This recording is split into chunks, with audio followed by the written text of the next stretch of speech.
एक बार एक लड़की ने एक एंट्रेंस एग्जामिनेशन को क्रैक करने की बहुत कोशिश करी, बहुत मेहनत करी, लेकिन उसके बाद भी वो उसको क्रैक नहीं कर पाई, जिसकी वजह से वो अंदर से पूरी तरह से टूट गई, बहुत परेशान रहने लग गई, दुखी रहने लग गई। उसके पिता से अपनी बेटी की यह हालत देखी नहीं गई। फिर उन्होंने एक दिन अपनी बेटी को बुलाया और उन्होंने अपनी बेटी को कहा कि तुम मेरे साथ एक बार किचन में चलो, मुझे तुम्हें कुछ दिखाना है। किचन में पहले से ही उन्होंने गैस स्टोव के ऊपर 3 बोल रखे हुए थे।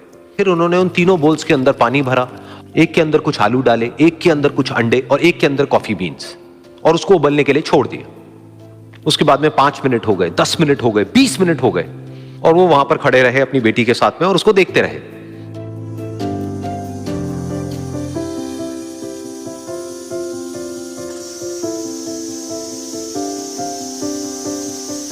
तो बेटी अंदर से थोड़ी सी इरिटेट होने लग गई, कहती है क्या कर रहे हो आप? तो उसके पिता ने कहा कि सिर्फ 1 मिनट और रुको, तुमको सब समझ आ जाएगा। फिर उसके बाद में एक एक करके उन्होंने गैस स्टोव को बंद किया और जो पहला बोल था उसमें से आलू निकाले और निकाल करके एक प्लेट पे रख दिए। दूसरे बोल में से उन्होंने वो अंडे निकाले और निकाल करके एक और प्लेट में रख दिए, और तीसरे बोल में से जो कॉफी थी उसको छान करके एक कप के अंदर भर दिया और वो वहीं सामने स्लैब पे रख दिया और अपनी बेटी से पूछा कि तुम्हें क्या दिख रहा है? तो उनकी बेटी को थोड़ा सा गुस्सा आ गया। उसने कहा कि इसमें देखना क्या है, एक में आलू है, एक में अंडे हैं और एक में कॉफी है। तो उसके पिता ने कहा कि एक बार इनको छू करके देखो, शायद तुम्हें कुछ समझ आए। तो उसने सबसे पहले आलूओं को छुआ, तो जब उसको छुआ और थोड़ा सा दबाया तो वो बिल्कुल सॉफ्ट हो चुके थे। तो उसके बाद में उसके पिता ने उन अंडों को तोड़ा तो वो हार्ड थे।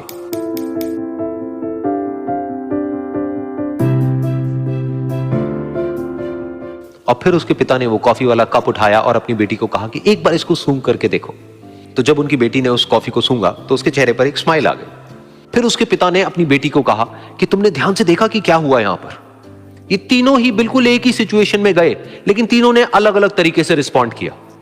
तो पहला यानी कि आलू, जब हमने उसको उस पानी में डाला था उससे पहले वो बहुत ही हार्ड थे और स्ट्रांग थे, लेकिन गर्म पानी में जाने के बाद में वो अंदर से बिल्कुल सॉफ्ट हो गए, यानी कि कमजोर पड़ गए। दूसरे थे अंडे, जो गर्म पानी में जाने से पहले अंदर से बिल्कुल ही कमजोर थे, लेकिन गर्म पानी में जाने के बाद वो अंदर से स्ट्रांग हो गए। तीसरी थी कॉफी, जिसने कुछ ऐसा किया जो इन दोनों से बिल्कुल अलग था, यानी कि उसने उस गर्म पानी में जाने के बाद में खुद को नहीं बदला, बल्कि उस पानी को ही बदल दिया। बिल्कुल इसी तरह से हमारी जिंदगी में भी होता है। तुम्हारे ऊपर है कि तुमको इन तीनों में से क्या बनना है। एक, आलू के जैसा, यानी कि जब तुम्हारी जिंदगी में कोई मुश्किल आए तो तुम अंदर से पूरी तरह से टूट जाओ, यानी कि कमजोर पड़ जाओ। दूसरा, अंडे के जैसा, यानी कि जैसे ही तुम्हारी जिंदगी में कुछ मुश्किलें आए, वो मुश्किलें तुमको अंदर से तोड़े नहीं, बल्कि तुम अंदर से और स्ट्रांग हो जाओ। या फिर तीसरा, यानी कि कॉफी के जैसा, मतलब कि जब तुम्हारी जिंदगी में कुछ मुश्किलें आए तो तुम ना सिर्फ उन मुश्किलों का डट करके सामना करो, बल्कि अपनी जिंदगी को ही बदल दो।